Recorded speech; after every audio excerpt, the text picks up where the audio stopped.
The sun was dipping below the canopy, and the mountain fog was so thick I could barely see my own hands. I was exhausted, freezing, and completely lost. I thought I would freeze to death out there. That's when I heard it. A slow, beautiful melody, plucking through the silence of the pines. I followed the sound blindly until the trees parted. There, sitting inside an old wooden cabin, was a woman. She smiled, gesturing to the warm hearth inside. I thought I was saved. She poured me a cup of steaming tea. The warmth spread through my freezing bones, and the sweet sound of her music washed over me. I let my guard down, but as the fire flickered, I noticed the shadows on the wall behind her. They were wrong, too long, too sharp. I tried to stand up to thank her, but my legs wouldn't move. I looked down.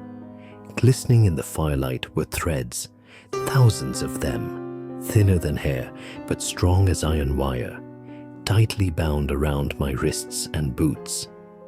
I was completely paralyzed. The music stopped. She stood up, and her beautiful smile stretched far too wide.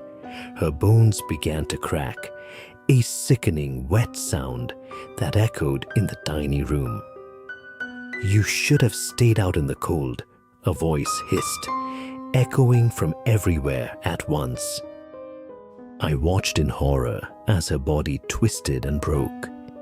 8 massive, hairy legs erupted from beneath that beautiful crimson kimono, shattering the cabin walls. She was no longer a woman. A massive, horrifying spider stared down at me, her mandibles dripping with venom. In a fit of desperate, adrenaline-fueled strength, I ripped my hand free, tearing the skin, and lunged for the door. I didn't look back.